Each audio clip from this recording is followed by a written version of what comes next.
Hello students, my name is Yogita Sharma. I am Assistant Professor in Management at DIPS IMT Ramneek Avenue, Jalandhar. Today the topic I am going to discuss is organizational behavior, nature and scope. So let's start with the topic. The very first we are going to do the meaning of organizational behavior. अब organizational behavior है क्या? It consists of two words, organization and behavior. Organization क्या है? Group of persons, group of people. और behavior में हमने ultimately study करना है उन groups को, उन individuals के behavior को. तो organizational behavior study the behavior of individuals and group of people working together as a team in an organization. Let's see the definition. Definition given by Fred Luthern is organizational behavior is directly concerned with the understanding, prediction and control of human behavior in organization. तो ultimately organisation में human behaviour को understand करना, उनके behaviour को predict करना और उनके behaviour को कैसे हमने कंट्रोल करना है, ये हमें पता चलेगा ऑर्गेनाइजेशनल बिहेवियर से.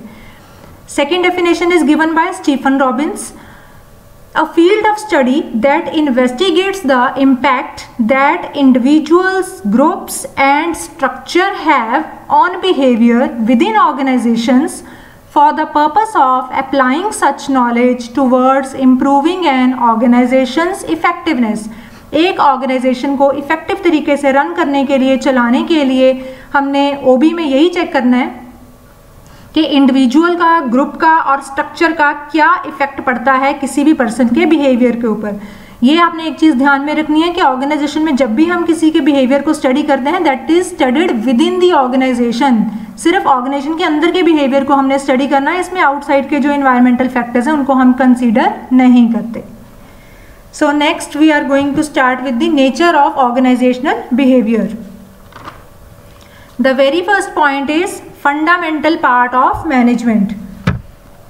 ऑर्गेनाइजेशनल बिहेवियर जो है वो फंडामेंटल पार्ट है मैनेजमेंट का. फंडामेंटल मीन्स बेसिक पार्ट है, मेन पार्ट है, बिकॉज मैनेजमेंट जो है उसका काम है ऑर्गेनाइजेशन में लोगों को मैनेज करना, पीपल को मैनेज करना, इंडिविजुअल्स और एम्प्लॉयज़ को मैनेज करना. तो उनको मैनेज करने के लिए आपको उनके बिहेवियर को स्टडी करना पड़ेगा. तो ऑर्गेनाइजेशन बिहेवियर आपको हेल्प करेगा उनके बिहेवियर को कैसे आप कंट्रोल कर सकते हैं, मैनेज कर सकते हैं, मोल्ड कर सकते हैं, उनको कैसे आप मोटिवेट कर सकते हैं. सो ये हमारी मैनेजमेंट का एक फंडामेंटल पार्ट है, बेसिक पार्ट है.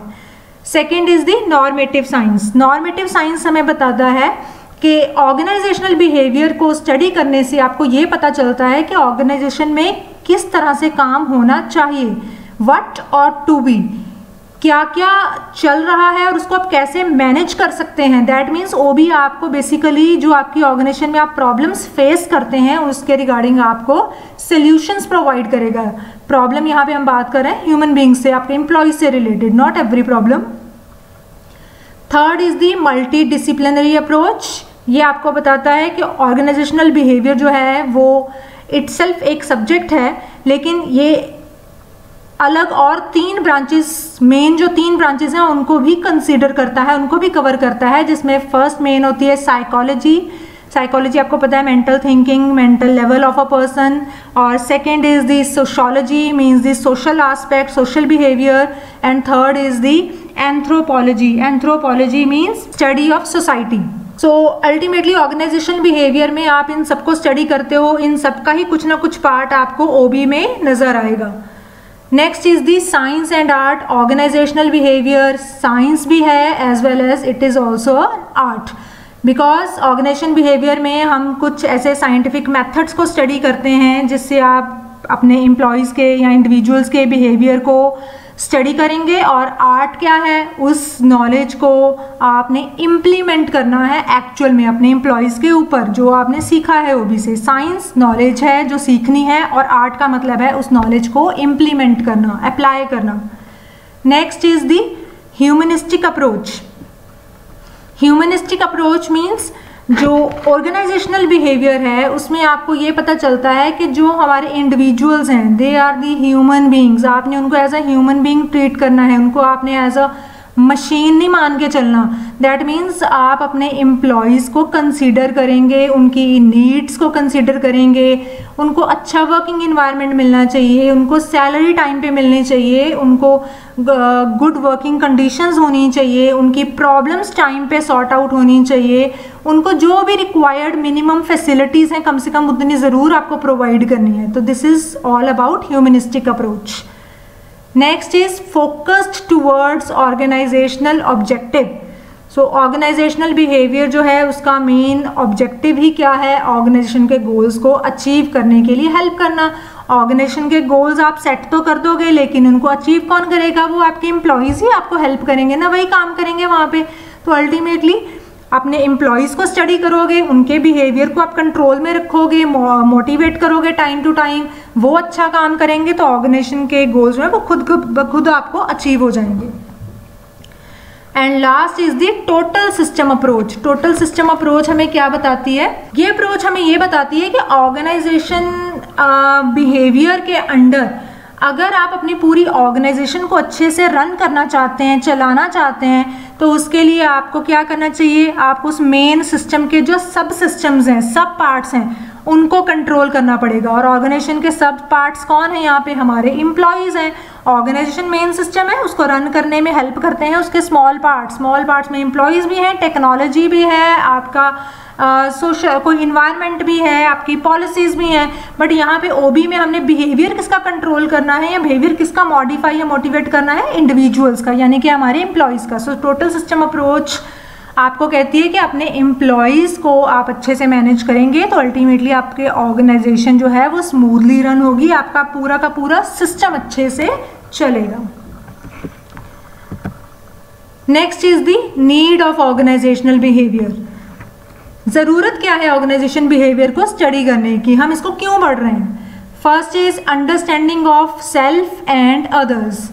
ऑर्गेनाइजेशन बिहेवियर जो है वो आपको हेल्प करता है स्टडी करने में। किसको हेल्प करेगा, इंडिविजुअल के बिहेवियर को स्टडी करना है एज वेल एज आपको ग्रुप के बिहेवियर को स्टडी करना है। जो आपके एम्प्लॉयज़ आपके पास काम कर रहे हैं वो अकेले नहीं कर रहे, वो एक ग्रुप में काम कर रहे हैं। तो उनका अकेले में वो क्या सोचते हैं, उनका परसेप्शन लेवल क्या है, उनका थिंकिंग लेवल कैसा है, वो कैसे मोटिवेट होंगे, ये भी आपको देखना है। एज वेल एज जब वो ग्रुप में काम करेंगे तो वहाँ पे वो कैसे बिहेव करेंगे, कितना कोऑपरेट करते हैं उनके साथ, कितना उनकी हेल्प करते हैं, हेल्प लेते हैं, कितना दूसरों को अंडरस्टैंड करते हैं, ये सब हम ओबी में स्टडी करते हैं। तो ये हमें ओबी से ही पता चलता है।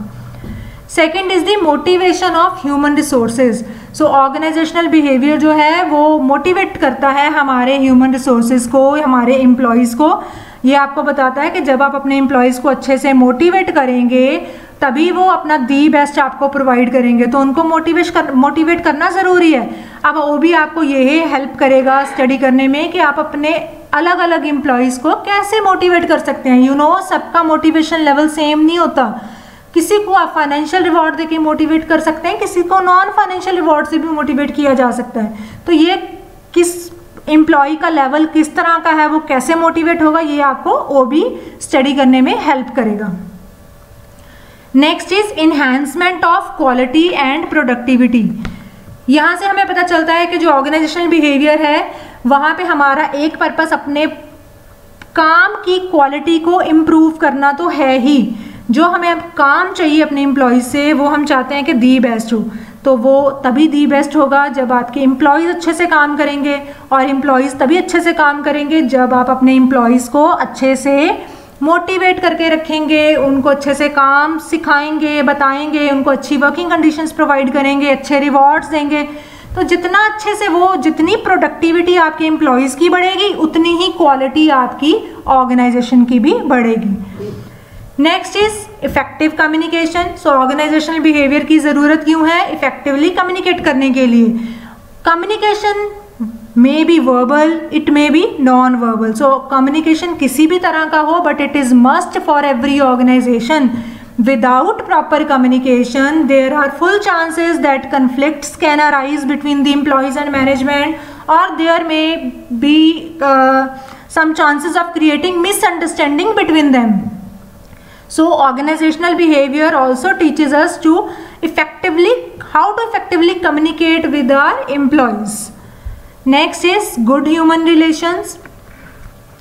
Organisation behaviour helps in maintaining healthy relation between employees and management. अब देखिए, अगर आपके एम्प्लॉयज़ सेटिस्फाइड नहीं हैं तो हो सकता है कि उनकी डिससेटिस्फेक्शन का रीज़न क्या है कि उनके मैनेजमेंट और उनके आपस में रिलेशंस अच्छे नहीं हैं। अगर एम्प्लॉयज़ और मैनेजमेंट के रिलेशन अच्छे नहीं हैं और एम्प्लॉयज़ सेटिस्फाइड नहीं है तो ऑब्वियसली वो अच्छे से काम नहीं करेंगे, वो अपना 100% दी बेस्ट आपको प्रोवाइड ही नहीं करेंगे। तो उस चीज़ को अवॉइड करने के लिए आपको ओबी जो है वो हेल्प करेगा कि आप अगर अपने एम्प्लॉयज़ के बिहेवियर को स्टडी करें तो आप ये देख सकते हैं कि उनको मैनेजमेंट से अगर दिक्कत है तो क्या प्रॉब्लम्स हैं, क्या रीजंस हैं। ऐसे रीजंस को अगर आप अच्छे से स्टडी कर पाए, उनको फाइंड आउट कर पाए, तो आप ऑब्वियसली उनको सॉर्ट आउट करेंगे और लेटर ऑन आप पूरा ट्राई करेंगे कि आपके एम्प्लॉयज़ और मैनेजमेंट के बीच में अच्छे रिलेशंस मेंटेन हो ताकि ऑब्वियसली ऑर्गेनाइजेशन जो है वो आगे बढ़े। Next is introduction of change in organisation. You know, change is a part of life. Change हर जगह आता है। सिमिलरली हर एक ऑर्गेनाइजेशन में आपको कभी ना कभी किसी न किसी तरह के चेंज को लाने की ज़रूरत पड़ती ही है। Changes may be technological changes, it may be political changes, it may be social changes, किसी भी तरह का चेंज हो सकता है। And most of the employees try to resist the change. ज़्यादातर लोग जो हैं वो बदलाव को पसंद नहीं करते। So organisational behaviour here helps the management, helps the manager to motivate its employees so that employees को आपको कन्विंस करना है कि ये जो चेंजेस हम अपनी ऑर्गेनाइजेशन में इंट्रोड्यूस करने जा रहे हैं they are in the benefit of employees also. इससे सिर्फ ऑर्गेनाइजेशन को ही कोई फ़ायदा नहीं मिलेगा, कोई बेनिफिट नहीं मिलेगा, इनफैक्ट इससे एम्प्लॉयज़ को भी फ़ायदा मिलने वाला है। Next is effective organisational climate. ये आपको बताता है कि ऑर्गेनाइजेशनल बिहेवियर को स्टडी करने से आप अपनी ऑर्गेनाइजेशन में एक अच्छा वर्किंग इन्वायरमेंट क्रिएट कर सकते हैं।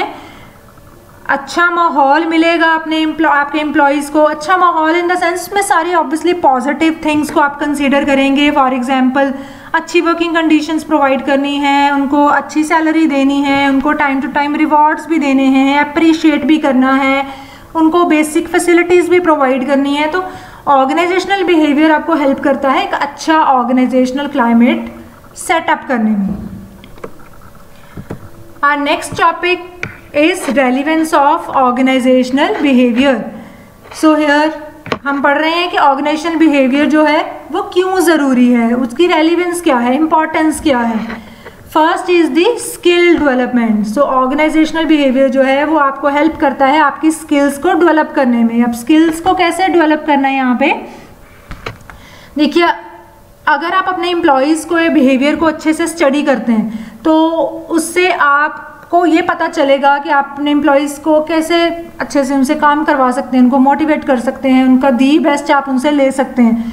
तो ये आपकी ऑर्गेनाइजेशन के लिए ही ऑब्वियसली बेनिफिशियल है। तो यहाँ पे हम अपने एम्प्लॉयज़ की एबिलिटीज़ को उनकी नॉलेज को स्टडी करते हैं ताकि हम उसको और ज़्यादा इंक्रीज़ कर सकें। जब आपको पता है कि किसी एम्प्लॉय की या किसी पर्सन की वीकनेस क्या है, कहाँ पे उसको प्रॉब्लम आ रही है या उसका मेन वीक पॉइंट ही कौन सा है बेसिकली, तो अल्टीमेटली आप उसके ऊपर वर्क करेंगे ताकि उसका वो वीक पॉइंट आप ख़त्म कर सकें और उसका जो मैक्सिमम बेनिफिट है वो ऑर्गेनाइजेशन को मिल सके। Second is the personal growth through insight into human behaviour. So organisational behaviour में आपको पता चलता है कि जब आप ह्यूमन बिहेवियर को स्टडी करते हैं, डीपली स्टडी करना है आपने, तो अब आप उसको डीपली स्टडी करेंगे तो आप भी तो एज ए ह्यूमन ही है ना।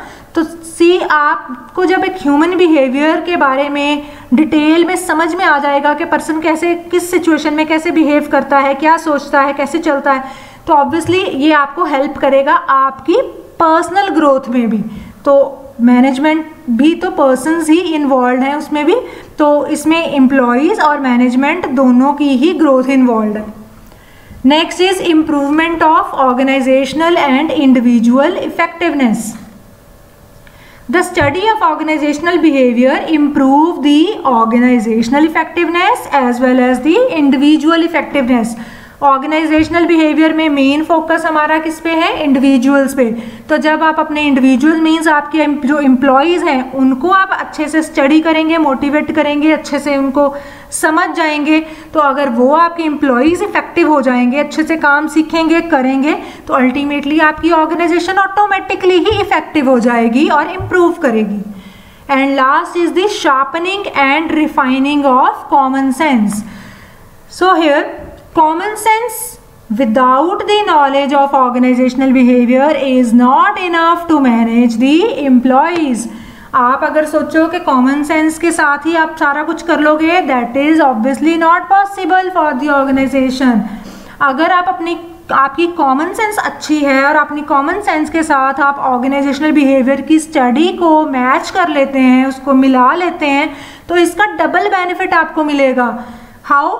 फॉर एग्जाम्पल, सपोज कि आपको पता है कि आपकी ऑर्गेनाइजेशन की जो एम्प्लॉयज़ हैं वो रिवॉर्ड देने से मोटिवेट हो जाएंगे, ये आपकी कॉमन सेंस कहती है। तो ऑब्वियसली बात है कि आप सोचोगे कि इनको रिवॉर्ड दे देते हैं, बट अगर आप ऑर्गेनाइजेशनल बिहेवियर को स्टडी करो तो आपको पता चलेगा कि it is not possible for the organisation to reward its employees on day to day basis. आप हर रोज़ उनको रिवॉर्ड नहीं दे सकते, तो वहाँ पे आपको ऑर्गेनाइजेशन बिहेवियर कैसे हेल्प कर रही है? आप हर अपने एम्प्लॉयज़ के बिहेवियर को स्टडी करो, आप उसमें ये देखो कि आपके कौन सा जो एम्प्लॉय है वो किस तरह से मोटिवेट होता है। देखो, अलग अलग लोगों की अलग अलग मेंटल थिंकिंग होती है, यू नो। फॉर एग्जाम्पल, कुछ आपके एम्प्लॉयज़ ऐसे होते हैं जिनको ये पसंद है मोटिवेट होने के लिए कि हाँ, अगर हम काम कर रहे हैं तो सबके सामने हमारा जो सुपरवाइज़र है, जो हमारा बॉस है, वो हमें हमारी प्रेज़ करे, लाउड प्रेज़ उनको पसंद है, तो वो उसी से मोटिवेट हो जाते हैं। तो ऐसे लोगों को आप भी उस तरीके से मोटिवेट कर सकते हो। दूसरे कुछ ऐसे आपके एम्प्लॉयज़ होंगे जिनको मोटिवेट करने के लिए आपको लाउड उनकी प्रेज़ करने की ज़रूरत नहीं है। उनको ऐसा लगता है कि फॉर एग्जांपल जैसे कुछ फैक्ट्रीज़ में ऐसा होता है ना कि employee of the month, employee of the week हम निकालते हैं, फिर उसका फ़ोटो जो है वो नोटिस बोर्ड पे लगाया जाता है पूरे वीक के लिए या पूरे मंथ के लिए। तो कुछ चीज़ों को वो चीज़ अट्रैक्ट करती है कुछ एम्प्लॉयज़ को कि हमारा भी यहाँ फ़ोटो होना चाहिए। तो वो अगर आप उनको अच्छे जो काम कर रहे हैं उनका फ़ोटो वहाँ पे 1 मंथ और 1 वीक के लिए लगा देते हो, तो वो उससे मोटिवेट हो जाएंगे। कुछ आपके कुछ फाइनेंशियल मोटिवेटर्स भी हो सकते हैं, ऐसे कुछ एम्प्लॉयज़ जिनको थोड़ा सा आप एक्स्ट्रा इंसेंटिव ऑफर कर दो तो वो उससे ज़्यादा मोटिवेट होते हैं, उनको फ़ोटो लगाने से कोई मतलब नहीं है। Clear? So ultimately organisation behaviour जो है वो कॉमन सेंस के साथ अगर आपका मिक्स हो जाए तो उसने कहा है कि वो आप उससे ज़्यादा अच्छे रिजल्ट्स जो हैं वो अचीव कर सकते हैं। सो ये था हमारा आज का टॉपिक, ऑर्गेनाइजेशनल बिहेवियर का मीनिंग है, नीड हमने किया, स्कोप किया, रेलिवेंस किया। That's all about it. Thank you.